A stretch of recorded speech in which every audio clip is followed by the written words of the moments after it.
I wanted to cover the next few episodes on the subject of relationships. So this one will look at the beginning of a relationship, and that is in the agreement.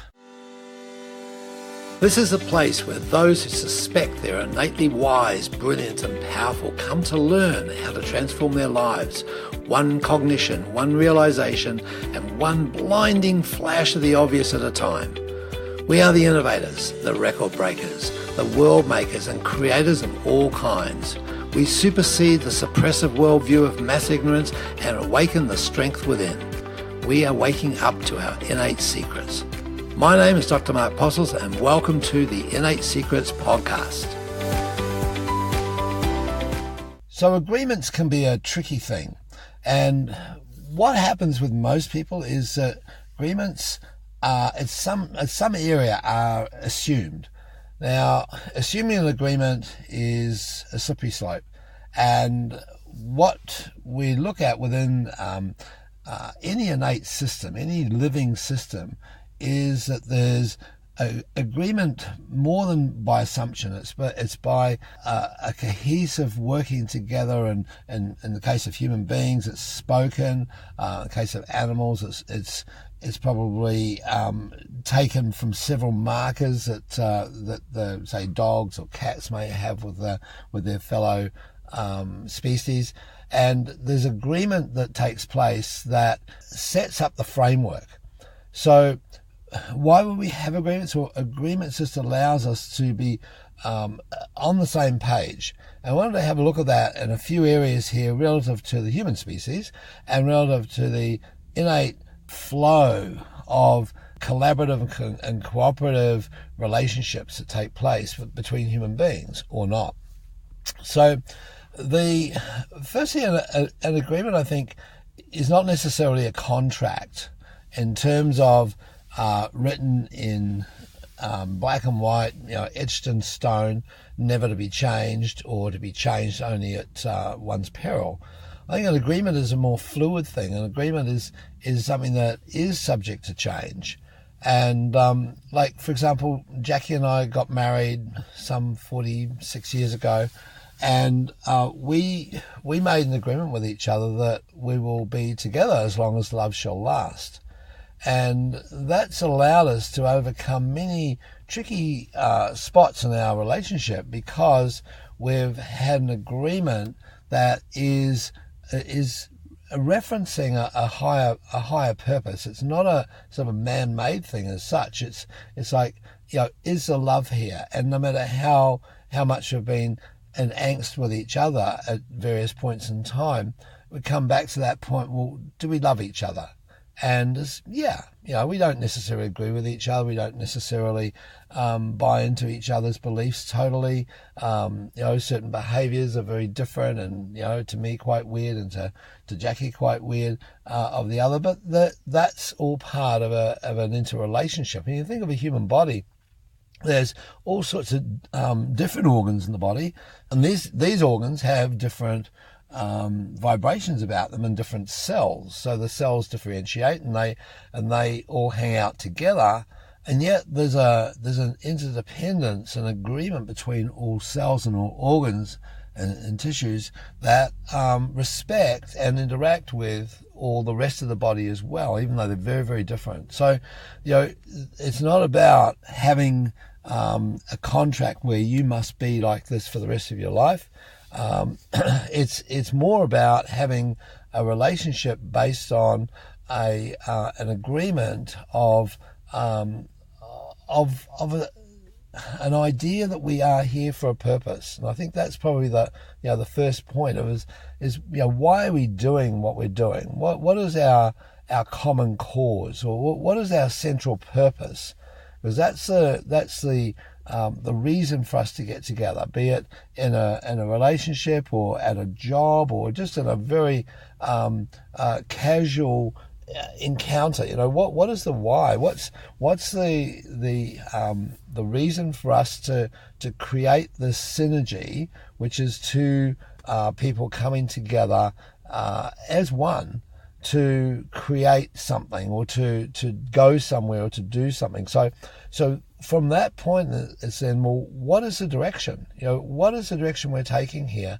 And let's define it. Let's say, okay, we've come together, we have an agreement to work together, to be together, and we want to create a certain thing. We want to go in a certain direction. So, this is all based on a common cause, a common purpose, and an ethos that we agree that we're going to take on board, and this creates the culture. So the relationship is based, and it could be a romantic relationship, it could be a working relationship, it could be on a team, and we're very, very different. However, we are here for a purpose, and we're here to make sure that we do what we're collectively wanting to do. So the question then obviously becomes, well, what are we doing? So within a relationship, I think it's important to have the definition of what we're doing. What are our roles and our responsibilities? What are the things and the actions and the things that we're going to do within this relationship, so that the lines of demarcation are quite clear. And I'll go back to that example of the body. A heart has a very different demarcation to a bowel, to a toenail. We have very different functions within this one body. So, within nature, within the innate wisdom of life, we have a definition of what we're doing, and there's a very strict control over what we do. There's a very strict control over heart muscle and its function, and tongue muscle and its function, and biceps muscle and its function. A very, very different style of cells all working together, and there's a different level of function for the good of the whole that comes from each of those organs or each of those tissues. So the what we're doing in terms of relationships is like, these are the rules. This is what you're going to do, this is what I'm going to do, this is what we'll do together, this is what we'll have other people do.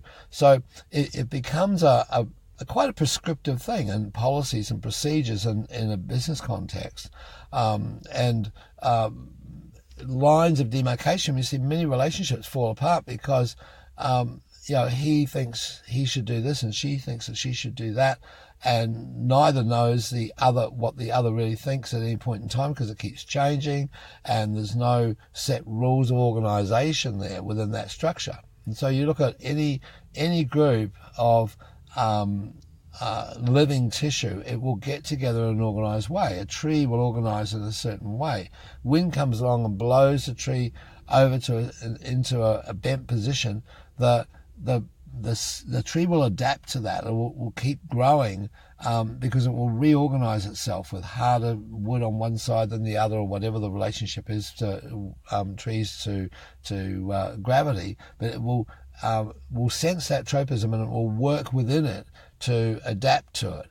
And so that's an organizational structure within that particular thing called a tree. So the next question was, well, how are we going to go about doing it? What's our organizational structure when it rolls out into productivity? How are we going to be productive? How are we going to make this life together? How are we going to make this widget together?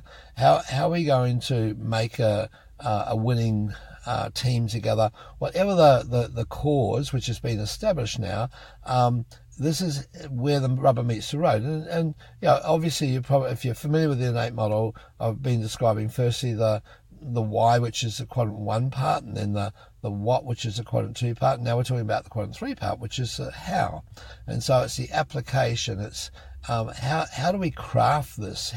And so it's about minutiae. It's about the small details. It's about every day. Because within a relationship, it's the little things that count. It's the little day-to-day activities, a little touch here, and a little nice kind word here, and a little honest heart-to-heart connection here, there, and a little reprimand here or there, or an expression of anger or angst here and there, but done in a stylish way, done in a way in which is supportive and nurturing to self and to others. So, these are the rules of the game within a relationship. It's like, how do we do our productivity as a couple, as a team, as a work group, and allow ourselves to be productive and still with our common sense of purpose, adhering to the rules that we've established for ourselves. And every now and then, of course, it kicks us into how can we reinvent ourselves, which is a quadrant 4 part. And so it's like within a relationship, there's always possibilities that come up, and possibilities are constantly on our horizon and giving us an opportunity to express ourselves at new levels.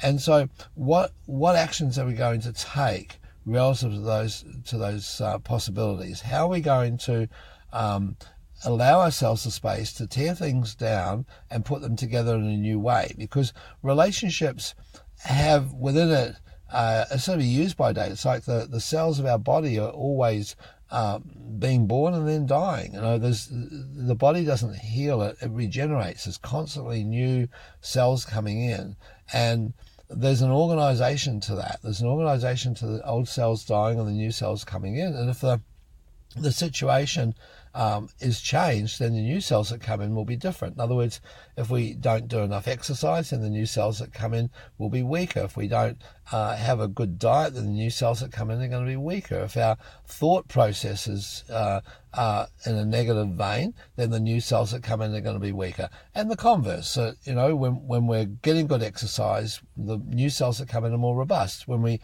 have good nerve supply, the new cells that come in are more robust. When we have pure thoughts and positive thoughts, the new cells are more robust. In fact, the whole genetic structure is more robust. So you got the idea. So it's, we eat good food and have loving situations, great environment. That all allows for the new cells to be more available to these possibilities that then present themselves, and that is the key to expanding a relationship. It's like doing new stuff, breaking down old habits that used to work but maybe don't work as well now, or maybe don't work at all now, and going to a new level.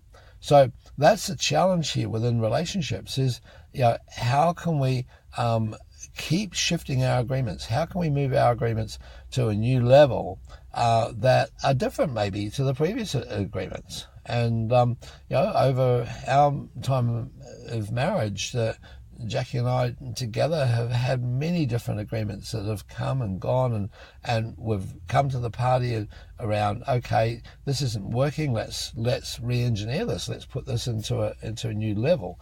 And that then opens up new possibilities. And that is the youthing process. That's a process of growth.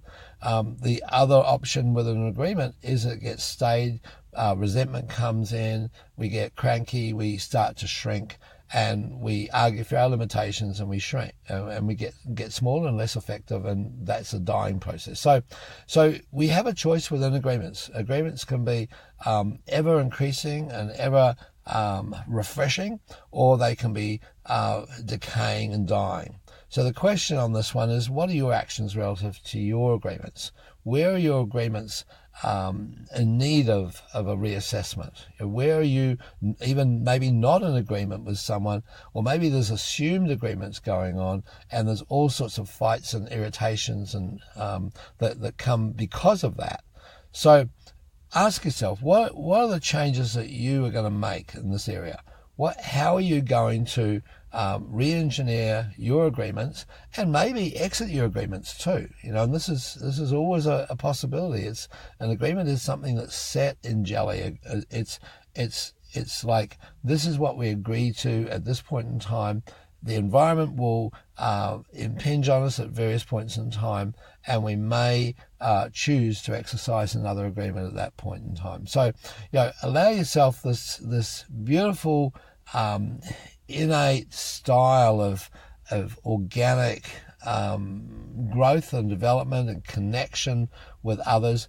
I know that you'll find it's a very freeing state. It's a state that allows you to work at a whole different level with others, because it drops the angst. So it brings out all the expectations, and so agreements then can be put in a way that is productive for all. So have fun with this, look at your agreements, and I'll catch up with you again on the next episode of the In8 Secrets. Let us show you how to fire your brain in ways that serve you so that you can be confident, connected, and bring joy and passion into what you do every day. Get a free copy of my book, The In8 Model. Go to the in8model.com/free book.